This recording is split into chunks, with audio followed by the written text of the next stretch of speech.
Hello, and welcome to Follow Your Curiosity, where we explore the ups and downs of the creative process and how to keep it moving. I'm your host, Nancy Norbeck. I am a writer, singer, improv comedy newbie, science fiction geek, and creativity coach who loves helping right-brained folks get unstuck. I am so excited to be coming to you with interviews and coaching calls to show you the depth and breadth both of creative pursuits and creative people, to give you some insight into their experiences and to inspire you. Today I'm talking to Vicky Cook of Heart and Moxie. Vicky is a coach whose work focuses on helping women over 40 figure out what they want for midlife and beyond, to have what she calls a midlife awakening rather than a midlife crisis. We talk about identity, how much pressure we put on mothers and how it affects women when their kids are grown, and how following your curiosity is the key to figuring out what's next. Vicky also tells us about her somewhat unusual hobby. She's a silversmith. Here's my conversation with Vicky Cook. You do something a little bit different than a lot of people that I talk to, and I think it probably makes sense to have you explain a little bit of that for everybody. Yeah. So I am a transition coach, and I work with women who are typically over 40. Sometimes it might be approaching 40, but usually it's over 40. And I lead them through basically a process for turning their midlife crisis into what I call a midlife awakening. So I think, most people think when they hear midlife crisis, they think, the man who's, ditching the wife for the wife of 20 years for the gym bunny, and they're getting the, losing weight, and they're getting the convertible. But, as women, we never really consider the fact that we could be going through that too. And so when that hits, and I honestly think every single person walking on this planet goes through this transition phase when we get into, 40s. I like to think of it as when you get to that place where you wake up and you realize, wow, I'm not old, but holy crap, I'm not young anymore either. And that freaks you out. And it really does. And so there's almost like this moment of, well, wait, what am I doing? And who am I? And that's when that crisis mode sinks in. And for women, it just shows up differently than it does for men. And we're not talking about it. So women think we're going through it on our own, and it can be really scary. And so I like to teach them about this process and teach them some strategies for looking at it from a different perspective, so that they can really go out and get the life that they want and reinvent things the way they want to. That sounds kind of daunting from where I sit, because as you're talking, I'm thinking, I remember when I turned 40, and all of a sudden it dawned on me that, odds were really good that my life was about half over, and oh my God, there's all these things that I wanted to do that I thought I had all this time for. And hang on, no, I don't. Yeah. Is that where a lot of it starts, or? Yeah. It's a lot of what I hear the most is they want more meaning in their life. So it's this sense of everything I've been doing up until now, not bad, but it doesn't really align with what I really want. Like, I'm not feeling the sense of fulfillment in my life. And some of it could be maybe they never really embarked on that. They just kind of followed, what they were supposed to do over the years. Right. And other times it can just change. As we get older and we go through different experiences, we desire different things. So there's a sense of wanting a deeper sense of fulfillment. There's a sense of wanting deeper connections, because at this point, it's harder to make friends. It's harder to hang on to friends. Relationships are starting to either die out, or you just hit rough patches, or they've just gotten divorced. So there's that sense of needing deeper connections. And then also they want to have some more fun. Like, they've been just doing all the things and all the shoulds and all these stuff that they're supposed to do by raising kids and taking care of a husband or building a career. And now it's like, I want to let my hair down and have a little fun. So I look at it as I call those 3 chief desires. So purpose, adventure, and connection. And that plays a big part in getting to that midlife awakening phase, because when you learn what each of those mean for you specifically and you maximize it, that's when you start living differently. And that's when you change your life. Well, that makes sense. And as I'm listening to you, I'm also hearing the voice of Brene Brown in my head saying midlife is when life grabs you by the shoulders and shakes you and says, I'm not kidding, do your thing. Absolutely. Yep. Yeah. Because we're still young enough to go do things and have fun. And, but it's almost like what I've been doing, whatever it is that you've been doing, I've been doing it for so long. how do you change that? Because when we're younger, we're used to doing all of these new things. We go to, a different grade every year in school, and then we go to college, and then we're graduating. And so we're used to new things and we're used to change. But then once we get that job and we get the house, we settle into a routine that we live for years. Yes. And then we don't know how to get out of it. So usually when I start working with people, when they start finding me, it's when they feel stuck and they don't know what to do. And I'm also, nobody could see me nodding my head, but I'm nodding my head because maybe 10 or 11 years ago. So before I turned 40, I distinctly remember having a moment when I suddenly realized that the last 7 or 8 years of my life had pretty much been the same every day. Mm-hmm. And so all this time had passed without me even noticing it. Yeah. And so I'm betting that all sounds familiar too. Yeah. Wait, hang on. What have I been doing? And what am I, even before you realize your time is not infinite, you kind of go, how did that just happen? And how do I make sure that doesn't happen again? Absolutely. So, a lot of what you just described sounds fairly depressing, and I'm kind of inclined to say, tell me something that makes me feel better. Yeah. And that is the thing. I think when you're going through this transition, it's not an easy process, right? I mean, whenever we're changing and evolving, it's like, okay, this is not a great metaphor or visual, but the snake who's shedding its skin, mm-hmm. I don't know what the experience is like for a snake, but that seems like that wouldn't feel great. But then once they've done that, I'm sure they feel amazing. So it's kind of the same thing where it's not necessarily a fun process, but that's where I like to teach people to have fun with it. So I like to teach them, and this aligns a lot with what you talk about with following your curiosity. I like to say, chase your curiosity. And I think I read that in a book by Liz Gilbert, and I loved that phrase. Yeah. And so I like to say, chase your curiosity, because that's your guide. That's your guiding light. Those are the little seeds that want to be planted, but you've got to grab the seeds and actually put them in the ground and do something with it. And that's where you can have fun with it. And everything that you chase doesn't have to necessarily lead to your purpose or lead to deeper connections. It's just the process. And in the process of doing that, you're having more fun and you're learning to trust your instinct. So tell me how you view chasing your curiosity, because we certainly do have this overlap here, and I'm curious to see how it's different for you. Yeah. So for me, it's really just paying attention to those, what I call intuitive hits. So if anything that pops up, like you're reading a book and it's like, wow, here's a place I've never heard of, what is that? And sometimes, the way I do that, I'm a big reader, and I love not only personal development books, but I love fiction books as well. And there's many, many times that I'm reading a book and it's set somewhere in Europe and I've never heard of the little town. It's like maybe a little small town in Tuscany or something. Mm-hmm. And I'm curious about it. So I'll get on Google and I'll Google it. And I'll tell you, I have actually gone on trips to Europe based on places that I've read about in books that I thought, oh, I don't know much about that. I'm curious about it, and it's eventually led me to actually taking a trip to explore that place. I love that. That's so when I originally had the idea for this podcast, I wanted it to be an overlap of creativity and travel, because I feel like there's a lot that can be done there. But of course, there's this little budgetary problem with the travel side, because what I wanted to do was go all over the place and meet people and find out what they do and see their stuff. And it's kind of like, what a cool excuse to travel, right? Yeah. Except that there's this money thing. So someday I hope maybe I'll get to do that part. But yeah, so you're hitting all of my stuff here with the idea of what I mean, that I could even see like a tour company that does that.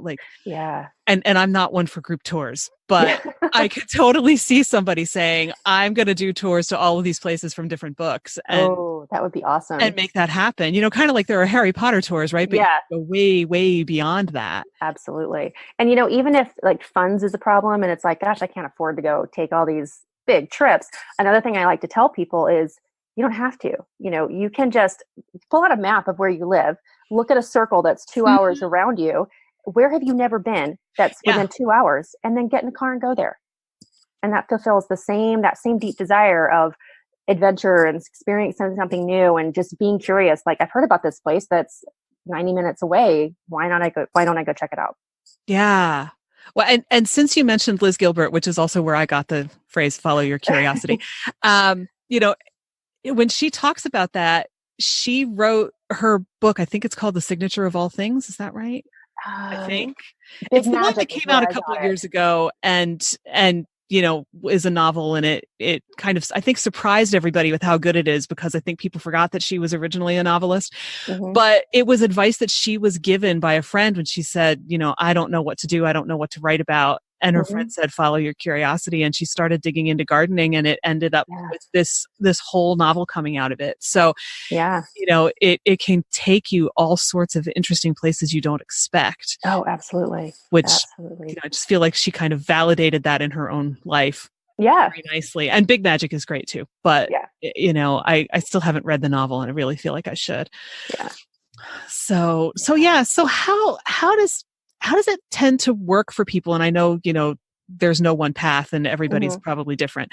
But when you send people out to chase their curiosity, Hmm. can you give us an example of what that might look like, or what's happened for someone? Yeah, one of my clients, it's actually similar since you mentioned the gardening thing. I just thought of her because she was looking to, she was feeling pretty stuck in her life. She was actually even thinking like, you know what, I need to move to like Arizona, and we live in Connecticut. She's like, I need to move to Arizona.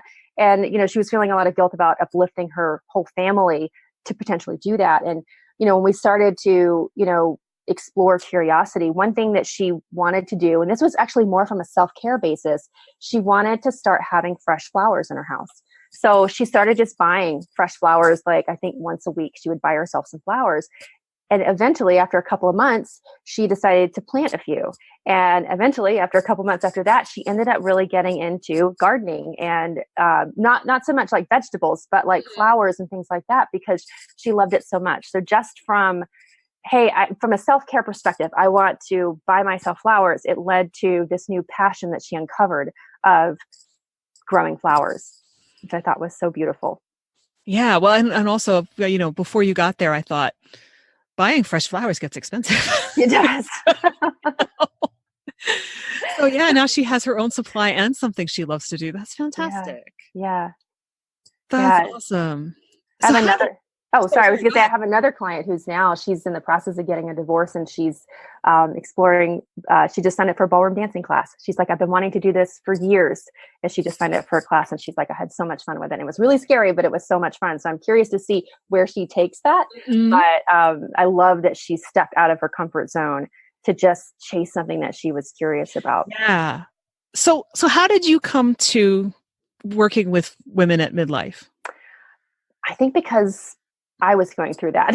And, when I probably hit, I don't know, maybe 37, 38, I'm 44 now. And when I hit 37 or 38, I hit that place where I was like, I don't know what to do with myself, and what I've been doing is not what I want to do for the rest of my life. And at that point, I really didn't know about coaching. I really had not been in the whole personal development realm. I didn't even journal. I did none of that stuff. I was very type A.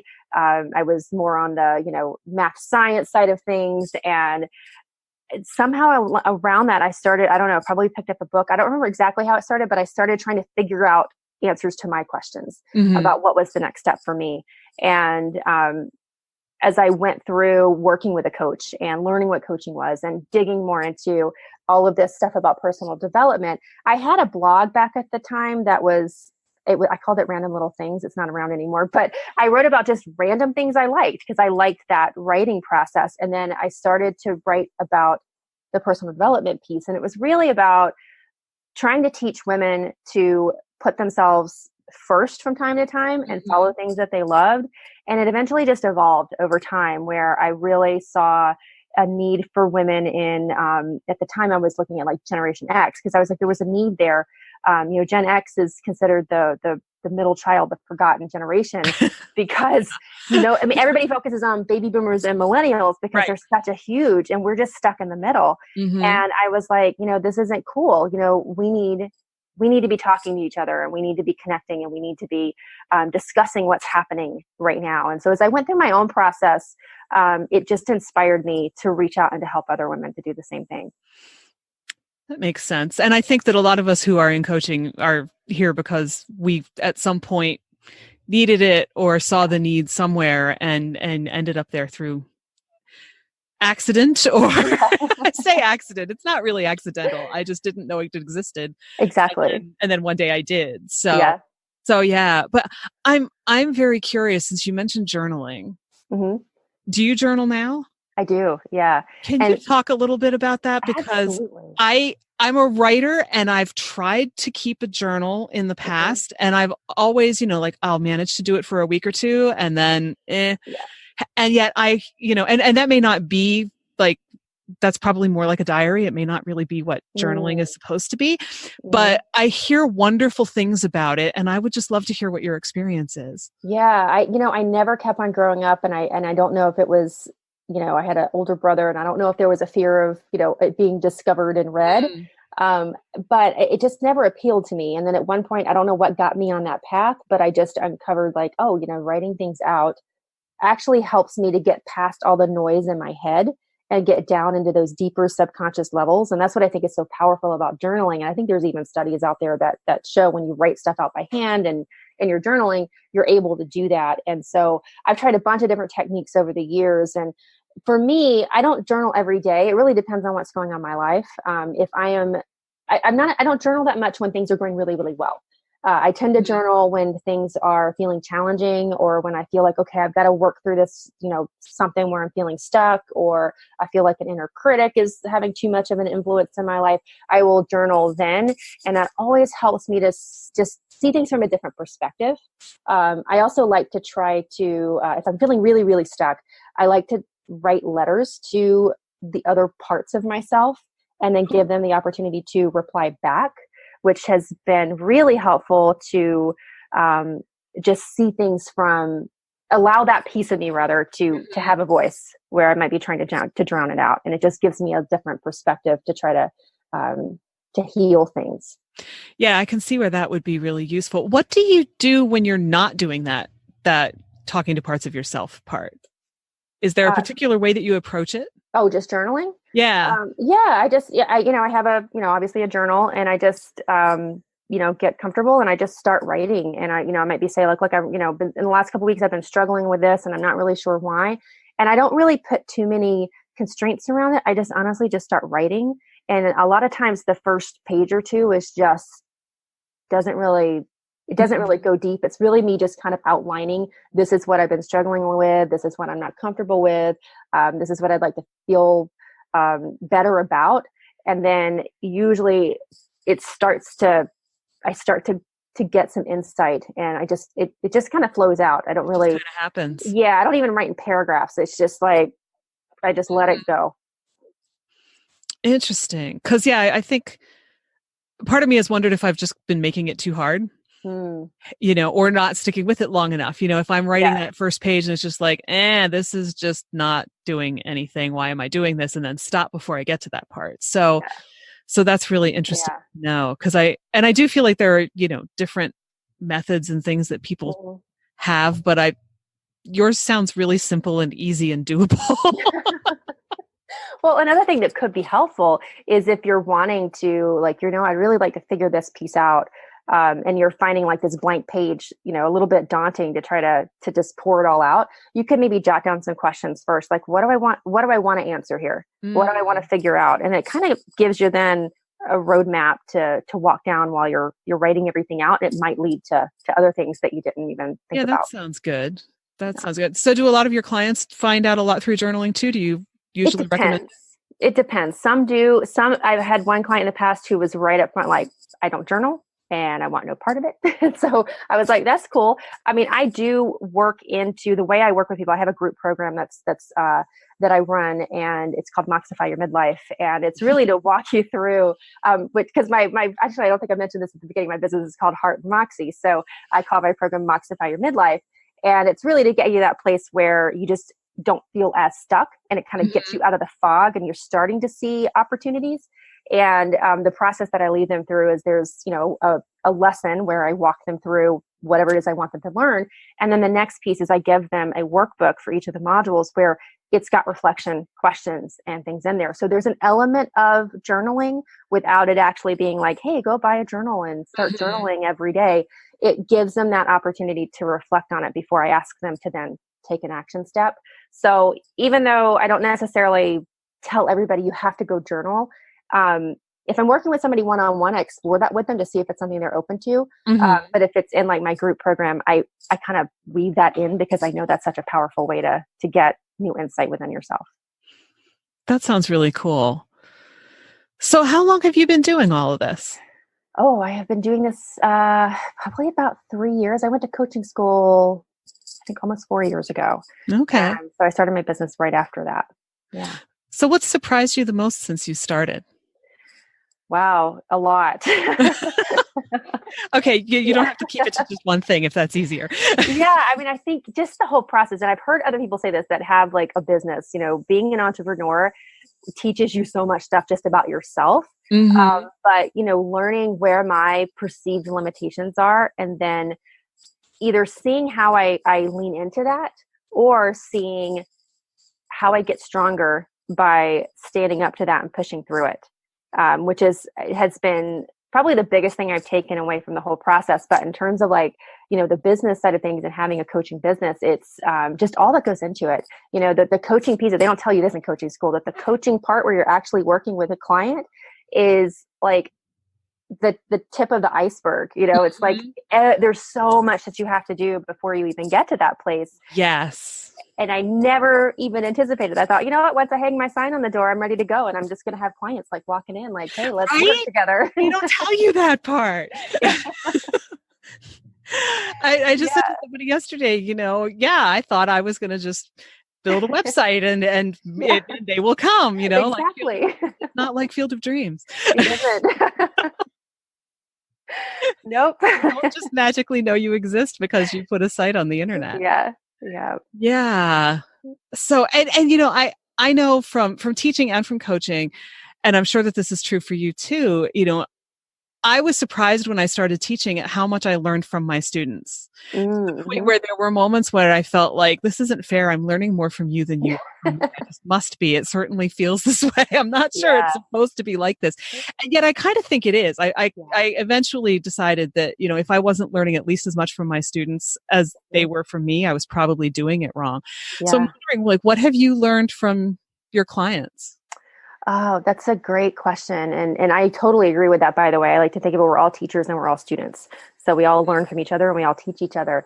And, I think, just surface level for my clients, just new things to read, new podcasts to listen to. I mean, that's the obvious, but learning how to hold space and, working with people without necessarily like jumping into their story with them. Like, I can't learn that unless I'm working with people.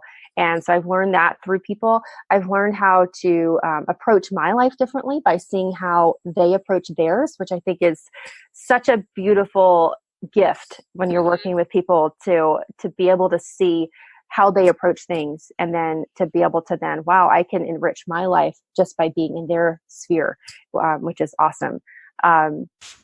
Trying new things and I think that to me is the biggest takeaways that I've learned from other people.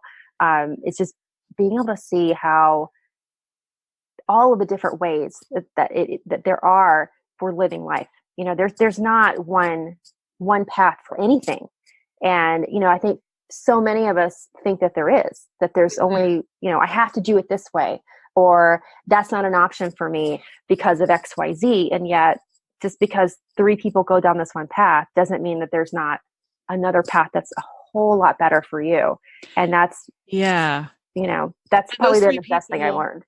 And those 3 people aren't going to be on an identical path either. No, even if it looks like it from the outside, it's going to be really, really different for them. Absolutely. I think this idea that, when I was a kid, and that you may recognize this too, it was the whole, you finish high school, you go to college, you get a job, you get married, you have kids, whatever. It's all these steps that are supposed to happen in this order.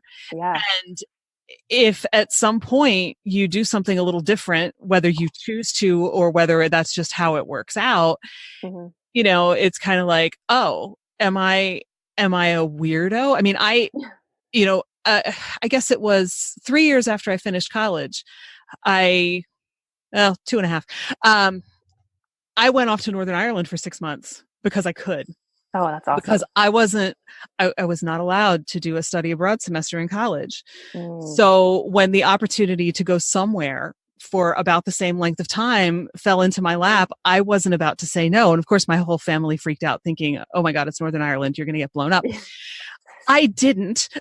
Yeah. I'm still here.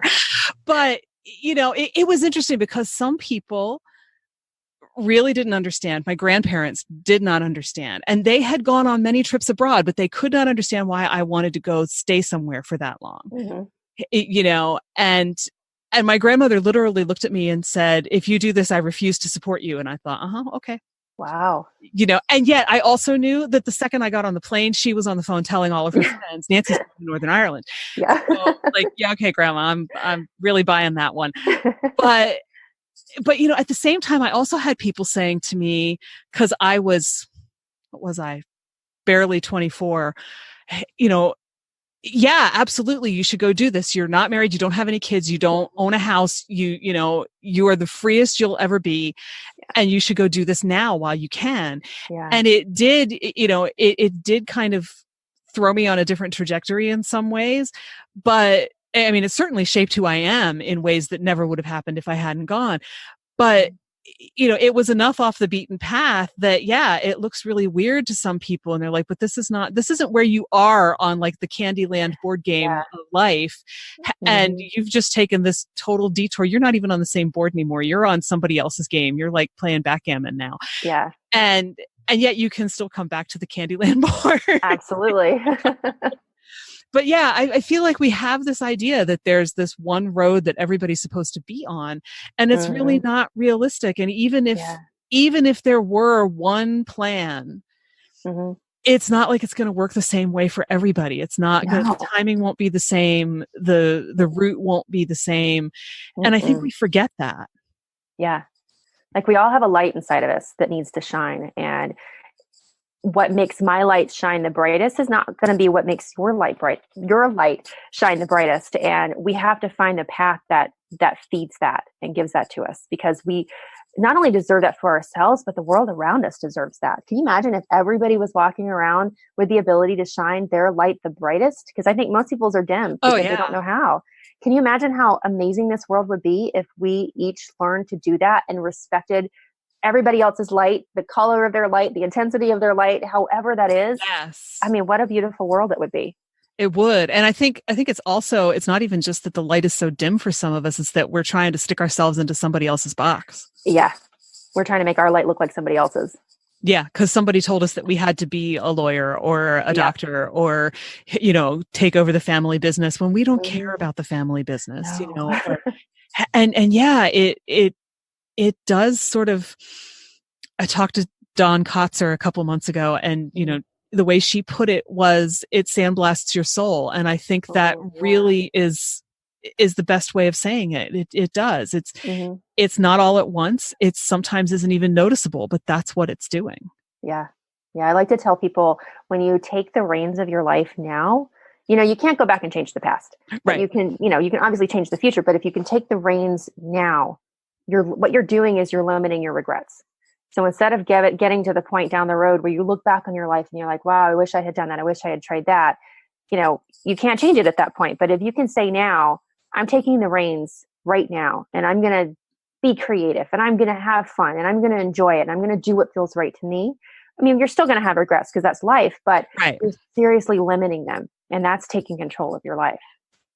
Yeah, I think we don't do that enough. And I think we also forget that things that we might think we want to go back and change have actually given us the insight and perspective that we have now that we wouldn't have without them. So, because sometimes I think about that. There are certain moments that I, kind of think, wow, I would love to change this. And it's like, well, yeah, but if I hadn't gone through that, I wouldn't have the ability to empathize with people who have gone through something similar, or I wouldn't know how this one thing works, or, whatever. And I think we tend to forget that. We so easily focus on, I really wish that had never happened, without giving ourselves credit for, hey, it made me into the person that I am now. Yeah. I'm not sure that I would like who I was if I hadn't gone through some of the bad things I've gone through. Absolutely. You have to like, instead of like looking at it in a microscope, we have to go back, or expand out. So what we're looking at is the full picture, because you're right. I mean, I got divorced when I was 32, I think. And, it was not it was a short marriage. It wasn't a great marriage. And I could easily say, gosh, I wish that had never happened. I wish I could go back in my life and completely undo that. But at the same time, I never would. I never would have learned my strengths for standing up for myself and getting out of it. I never would have moved to where I live now, which led me to meeting some of my most amazing friends and people that I know, and leading to the relationship that I'm in now. I would have not met this person had I not been in this location. So Right. It's all of the good things that come after it means we have to go through that, and that's not a bad point. It's just part of life, and that's okay. Yeah. I think there's truth to the idea that you don't regret the things that you've done. You regret the things you didn't do. Exactly. Yeah, absolutely. So how do you convince people to go and do the things that they might regret not doing later, especially if they think that, because a lot of people think, oh, I can't do that. That's crazy. Yeah. It's having conversation about it and being like, well, what's crazy about it? And shifting their perspective on what's bad. Because usually most people are afraid of the outcome. Like, what if I do that and I look like a fool? Or what if I do that and everybody thinks that I'm an idiot? Or what if I do that and I fall flat on my face? And so I start to shift it with them like, well, what's worse? Doing that and feeling, okay, that happened, or not doing it? Which one are you going to regret more? And, and then I take them back to, well, where have you tried things in the past and fallen on your face? Was it as bad as you thought it was going to be? And usually the answer is no. And so when I start to paint different pictures of that, usually what they realize what they'll regret the most, like we were just talking about, is if they don't try it. And it just helps to reframe that for them. And I even give them the permission to say, hey, you know what? You don't have to tell anybody that you're going to go do this. If you can go just on the side and just go have some fun or whatever it is that you want to do. And you don't have to tell anybody. You don't have to explain your choices to anybody else. So if you want to tell people that you are doing it, just go do it. You don't have to offer a reason why. And that's so huge. I remember when, and I don't know, it's been 20 years now, so I may be misremembering this if my cousin happens to listen. but when I was getting ready to tell my family that I was going to go to Northern Ireland, because you can't really hide that one. My brother told me that one of my cousins had told him about how she went and she auditioned for a play. She never told anybody about it. And, she got a part. She went through the entire process of all the rehearsals and everything, and she didn't tell them until the show was about to open. Oh, wow. And, when they said to her, why didn't you tell us? She said, because I didn't want anybody telling me I couldn't do it. Mm. And I think, I think there's so much to that. I mean, like I said, you can't hide the fact that you're going to go abroad for 6 months and you're going to break your lease and you have to put your stuff in storage. And, oh, by the way, can you take me to the airport? Yeah. but you can, if you know that somebody is going to try to talk you out of something that you know you really need to do, you don't have to tell them. And I think there's something with women in particular, because, and it is kind of stereotypical and not all women do this, but a lot of us do tend to tell everybody everything. Our friends know everything that's going on with us.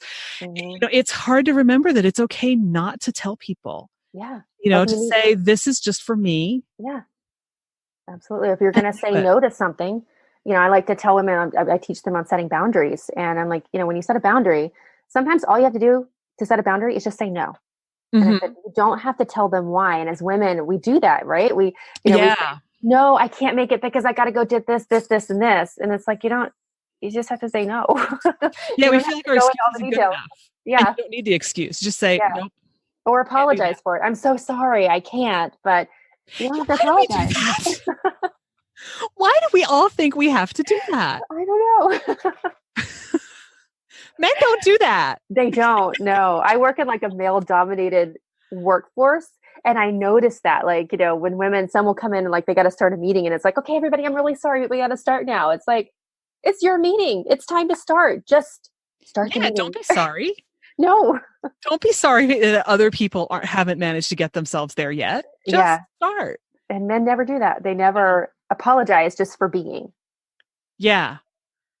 Yeah. So does that end up forming a lot of what you end up working with women and, getting us to stop apologizing for existing? Absolutely. Yeah. Because I think for a lot of women, especially if you're feeling stuck and you don't know what that next step is, and even if you do know what it is, but you don't know how to take that next step, it's because we've been taught over the years, either through others around us or just through our own beliefs, that what we want doesn't matter. I mean, if you think about it, Yeah. for moms in particular, and my heart goes, I don't have kids, so I'll say that right up front. My heart goes out to moms with all the mom guilt that's out there and all the mom shaming.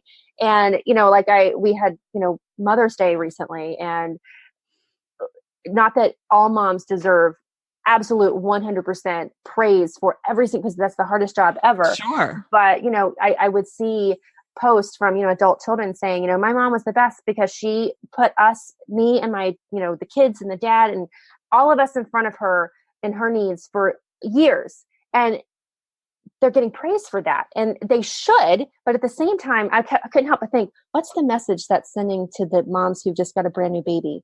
That they have to put everything they want and everything they need on the back burner for the next 20 years because it's not important. It's not important what you need. Yeah. There's got to be a way to say, yes, your kids and your family are important, but you're important too. Absolutely. And I feel like that gets lost because we have this idea that,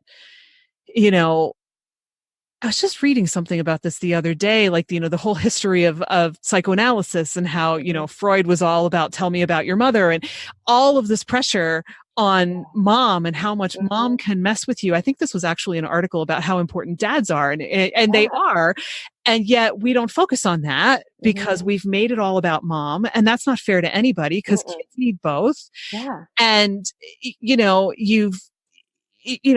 you cannot consistently sacrifice yourself to anyone or anything without it having repercussions that really aren't good for anybody. Absolutely. If you are telling yourself that what you need isn't important, you are also at the same time telling other people that they're much more important than you, which creates a dynamic that has an effect on them too. Absolutely. If your kids believe that they're the center of the universe and then they go out into the world and they find out that they're not, what does that do to them? That's not really doing them a favor in the long term any more than it is for you. Yeah. And I think we really have lost that. We've lost the balance. Yeah. And I hear that a lot when I get women who are past that, they don't have the small kids anymore. Like their kids are either in high school or they're out of the house and they're like, I don't know who I am anymore. And they're having to reconnect with themselves and learn who they are because they haven't touched that in years. And they know they're not who they were at 22 or 23, but they have no clue who they are now. And that can be just incredibly frightening because there's a big, huge blank space. Like, what do I do with this? And also dealing with the feeling of not feeling like they're needed as much when that's what they've tied their self-worth into is everybody else needing me. And now that's not as much either. It creates a really shaky ground to stand on. Oh yeah. I mean, that's just, it's your entire identity uprooted. Yeah. And I don't know. I feel like we really do. We have this skewed idea. I mean, one of my grad school advisors, who I'm hoping to interview one of these days for this podcast, Reiko Rizzuto, wrote a piece, and this was at least 10 years ago, I think, for Salon called Why I Left My Children. And I don't think she gave it that headline because usually the headlines are written by other people. And nowhere in that article did she say, I don't love my children, I regret having children, anything like that. It was just that her husband was the one who really wanted kids. She wasn't that into it, but and I hope I'm not mischaracterizing this because it was a long time ago that I read this. So if I am, Reiko, I'm sorry. But he was the primary one who really wanted to be the parent. He really, and she was just kind of like, yeah, okay, I did this because you want this. And eventually they split up. Yeah. And she was happy to let him have primary custody of the kids because it was his bag. Yeah. And she got an apartment right down the street in Brooklyn. So it's not like she never saw her kids. They were there all the time. They would stop in after school and then go back to their dads, or they'd come and sleep over on the weekends or anything like that. It was not like she was not involved, but she was involved on a level that was more in line with her comfort level and her interest level. It wasn't that she'd ever wanted to see them again. Yeah.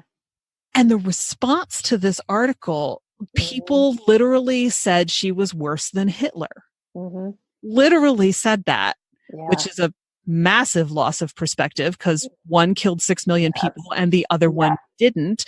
Mm-hmm. But I mean, it was astonishing. She ended up on the Today Show with a couple other women who were kind of in a similar boat.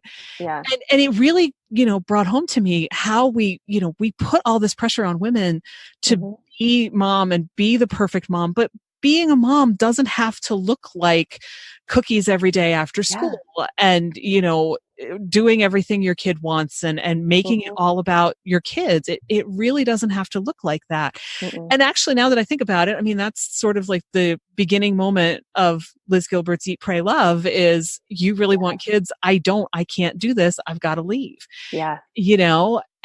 But yeah, we have this idea that if you don't have kids or don't want kids or don't want primary custody of your kids, that there's something fundamentally wrong with you as a human female. And it's nuts. We don't do this to men. No. Because if it was the opposite, when you were telling that story, I was thinking, wow. And I knew that you probably were going to get to the part where she was like eviscerated, like when that went public. Oh, yeah, absolutely. And at the same time, I'm thinking, that would be a normal expectation for a couple that's divorcing where the husband is moving out and nobody would say anything or expect anything different. And it would be perfectly acceptable and okay. And that's not fair. It's not fair. And it's not fair that, dads have to fight to have equal custody of their kids too, or any at all. That's not fair either. Yeah. We need to fix that in a big way. Yeah. Yeah. And if we could get to the place where moms recognize that, you know what, you can be an amazing, amazing mother while still also retaining some of your identity and doing what you love and taking care of your needs, that does not make you a bad mom. That makes you an amazing mom because you're showing them another aspect of you. You're showing them that you're a human being and that they need to learn to respect you, that side of you as well. Like that's a huge lesson that gets lost when moms don't have the freedom to do that, or they feel like they can't because they'll be judged or they'll be a bad mom. Right. Yeah. Mom basically becomes an appendage. Yeah. Rather than her own person. Whereas if you can say, hey, I like to draw. Do you want to draw with me? Absolutely. Yeah. Or garden or cook or whatever, yeah. Which those are mostly home-based things. And that's because they're off the top of my head, not because those are supposedly mom things. But, I mean, hey, if your thing is math and you say, hi, I want to sit down and do some math problems.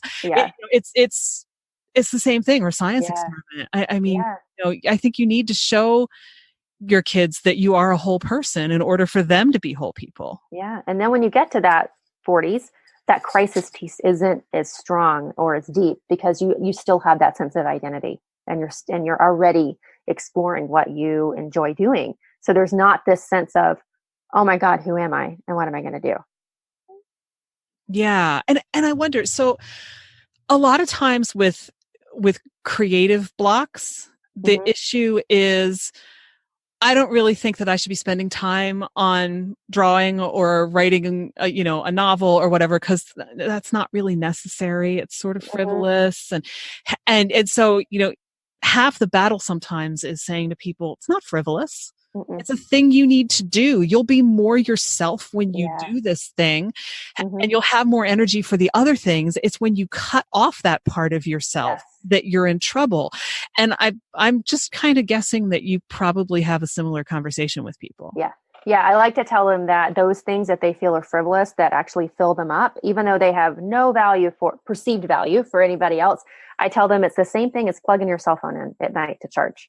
It's the same exact thing. Like, is that frivolous to plug your cell phone in? No, because your cell phone needs that.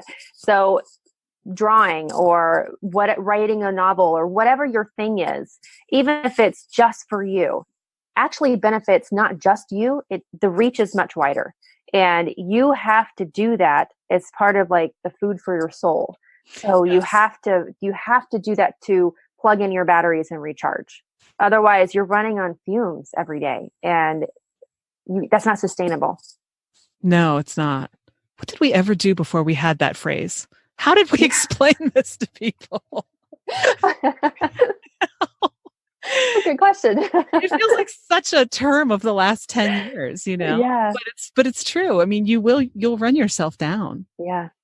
You'll have nothing left at all. Yeah. So is there something that's most common that comes up for people that you work with? Like the biggest hurdle that The biggest one is finding that sense of purpose and fulfillment. As I teach like I said, the 3 chief desires, the biggest one that pretty much hits home with everybody is that needing to find what that is. And I like to try to tell them, this doesn't have to turn into a new career. I think a lot of people think that, oh, well, if I find what my purpose is, I have to leave my job. And I was like, no, it could just be something you do on the side. That's fine. So it's tying in that creativity piece with that purpose piece and showing them, how to explore that. And really, I think the main obstacle that people encounter with that I've experienced is the shoulds, the perception of other people. Like what's my husband going to think? What's my mother-in-law going to think? What are my kids going to think if I try to do this? And that's the biggest hurdle that really gets people and keeps them not just not going after what they love to do, but it keeps them from even exploring it or being able to see it. So that's the biggest piece. And the other part that I see a lot is when I start teaching about like inner critics and how that shows up. Most people don't even realize that dialogue that we have going on in our head, they don't realize that that's from like inner critics, and that you can manage that, and that you can choose what you believe and what you don't believe. And so I love teaching people about that and strategies around that, because it's a game changer when they start to realize, wow, and now I know where that's coming from. And now I know how to deal with that. And now I know to ignore that when that comes up. And it just shifts people out of that stuck mode. Yeah. And I think a lot of people don't realize that the inner critic a lot of the time isn't even them. No. Nope. It's somebody else's voice. Yep. Your other kids at school, mom and dad, a boss, a coworker. Yep.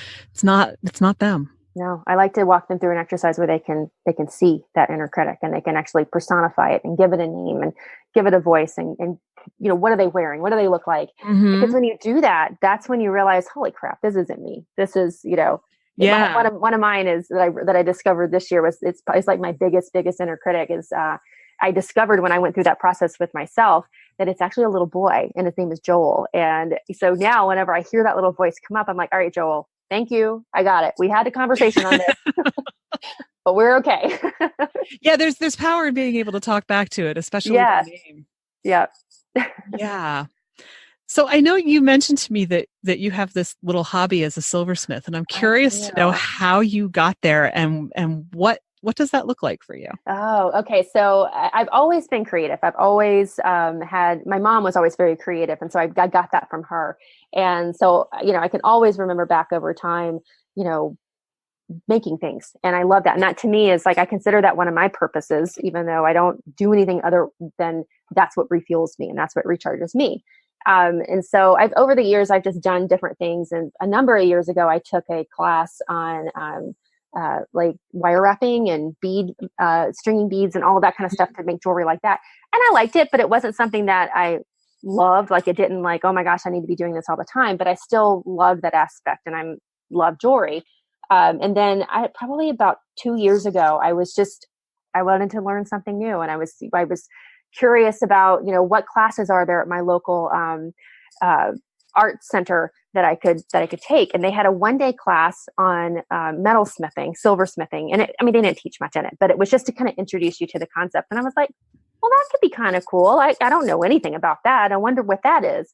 And so I signed up for it, and, we made a really basic project, really didn't learn too much about it, but just getting a taste of manipulating the metal and watching the metal like kind of join together. I was hooked. I was like, oh, I need to learn more about this. And it probably took that particular place only taught like the 1-day class. They didn't go further than that. So I was like, how can I learn more about this? And so I looked around and I found a place actually near where I work. It's another art school, and they do like weekly classes. And so I was like, oh, I'm totally doing that. And I've been doing that for a year and a half now. Oh, wow. And I absolutely like, I now even have like this whole little home studio set up. It's like over, in my office area, and I try to make time for it, but I make jewelry now that's I would never even imagine that I could have made something like that. And so Hmm. for now, it's just a hobby because I don't, I want that to be my fun, my release, my Right. no pressure around it. But I definitely can see like, hey, maybe this could lead to something down the road. Maybe I could, start selling this at some point, which is really cool to have taken that from, hey, this class looks kind of cool, Yeah. to like, hey, there's a potential opportunity here to take this to something else. Yeah. But I like that you have carved it out as I want this to be a no pressure thing. Yes. Because I think that's so important. I think a lot of us manage to kill the things we love by trying to make them too big, especially too Yeah. quickly. Yeah. Or thinking we have to turn it into something that makes money. Because people will ask me, like, well, do you sell this? Like, are you going to turn this into a business? And I'm like, well, let's slow down for a second. Yeah. Not Yeah. Yeah. Even I don't know what I want to do with this yet. yeah. So, but have you done anything for anybody else just as a favor or a I gift? made some things for my mom. Like I made her a ring, which was really fun. I was going to make a ring for a friend of mine for Christmas, and this is why I knew that I'm not ready to make this into like a job thing, Mm-hmm. because the pressure of like having to get it done by like a deadline, I ended up like, I had worked on it for weeks, and literally like in the last probably 2 hours of the work on this ring to finish it, I completely squashed part of it. And it was Oh, like, so it was totally not together at no. all. And I was like, you got to be kidding me. So that one didn't work out, but but otherwise, little things like that. So um, family members like my mom, I made a Mm-hmm. couple of things for her. But I'm almost, because of that one experience, I'm almost a little bit afraid to like take on the project of doing something for someone else unless they don't know about it and I can just surprise them with it. But it's a little Yeah. hard with like jewelry. It's like, hey, can I just get your ring size without, just for Yeah, no reason at all? exactly. I'm just going to put this thing around your Yeah. finger. Don't mind me. Yeah. Just curious. Or maybe if you had enough lead time, Yeah, like give that's true. me give me 8 months lead time so that I have the opportunity to botch Yeah, it a couple times to get it exactly. right. You'll So get it at some point. do you actually design the jewelry too, Yeah. or are you like following template? Okay. Oh no, I design it. Yeah, I carry like a notebook around with me. It's funny because like when I'm at work, a lot of times I'll have like these ideas, and I can't tell you how many little post-it notes I have with sketches on it that Mm-hmm. I then bring home and put in my sketchbook where I have designs. Just yeah, no, I draw it out myself and sketch what I want and then build it from that. So have you always drawn? Not really. I back in the early 2000s, one of my other like chase my curiosity things, for a couple of years I went part-time to the New York School of Interior Design, just on nights and weekends, Mm-hmm. and learned how to do some drawing there. Now mostly it was furniture and rooms, but just Right. learning some of the concepts of how to draw. But I wouldn't exactly say I'm a great drawer or artist from that perspective, but at least it helps me just to get, this is what I'm envisioning, and just so I can get it down on paper so that I can look at it a month later and be like, oh yeah, that's what I wanted to do. Yeah, I'm just thinking, since I'm a stick figure artist on my good days, like, yeah, I don't know how I'd be at that part. Yeah. It's not something I'd want to show people, but at least for me, it makes sense to me. It's like Mm-hmm. messy handwriting. I can read it myself, but nobody else is going to be able to read it. So But then when you translate the drawing into, I assume you must have something you mold something in. I don't really mold it. There is molding that you can do with some of the jewelry making. I haven't learned that part yet. Okay. But mostly it's forming the metal around it. So a lot of times I'll Okay. start with, I love working with stones and setting stones. So a lot of times I'll start with a stone, and that's what inspires me. And from that, if I have a stone that I love, I can totally see from that what I want the piece to look like. And that's what I kind of sketch out. And then from that, it's just working, cutting the metal out or sawing it out or forming it, shaping it, and doing it that way. Okay. So it's way more sort of like, I want to say hands-on, not that pouring Yeah. something into a mold wouldn't be hands-on, but in a different sense. Yeah. It's amazing how I get now why handmade jewelry costs what it does, because Yeah. the amount of work. I mean, it's like very tedious work that you have to do. It's but to me, I love that. It's so much fun, but it is it's a lot of work. Yeah, I would think it would have to be. And it's not like the materials you're using are cheap either. No. Yeah. Oof. That's so cool though. That's just Yeah. like, it's not the kind of hobby that most people have. No.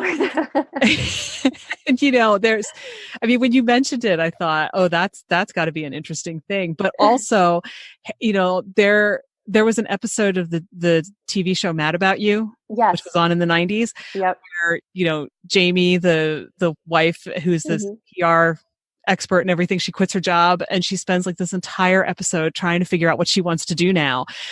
And her husband comes home and she's like, honey, I finally figured out what I want to do. And he says, that's great. What is it? And she tells him, and he says, that's wonderful. You'll be great at it. And she looks at him and says, 20 minutes ago, I wanted to be a silversmith. Which has kind of, a lot for me, of trying to figure out what I really wanted to do has been like that. It's like, oh, this thing sounds great. And then the next 20 minutes later sounds great too. So yeah, I mean, most people, it's 20 minutes ago, I wanted to be a silversmith, but now I'm going to do something sensible. So yeah, I mean, it's a cool thing, and it's fun to, hear what it's been like for you. Yeah. It's just a nice, when I'm feeling like all caught up in my head and busy, it's a nice place where I can just go and just escape and just have fun with it. That's fantastic. Yeah. So we're just about out of time. Is there any piece of advice you want to share? Anything else you want to? I would, since I love to talk about people, helping people get unstuck, I would say if you are in a place where you're feeling stuck in your life in whatever area that it is, the biggest piece of advice that I can give you is, what are you curious about? And what can you follow with that? Even if it's something tiny, start with the small things. That's okay. And just see where it leads you. And then what's the next thing that you get curious about? And then what's the next thing? And that's going to start lighting your path for getting out of that stuck place. Well, I could not have said that better myself. You're singing my song. Well, this has been great. Thank you so much. Thank you. This was wonderful. Thank you. That's our show for this week. Thanks so much to Vicky Cook, and thanks for joining us. If you enjoyed this episode, please share it with a friend. You can find show notes, the 6 creative beliefs that are screwing you up, and more at fycuriosity.com. I'd also love for you to join the conversation on Instagram. You'll find me at fycuriosity. Follow Your Curiosity is produced by me, Nancy Norbeck, with music by Joseph McDade. If you like Follow Your Curiosity, please subscribe, rate, and review on Apple Podcasts or wherever you get your podcasts. And don't forget to tell your friends. It really helps me reach new listeners. See you next time.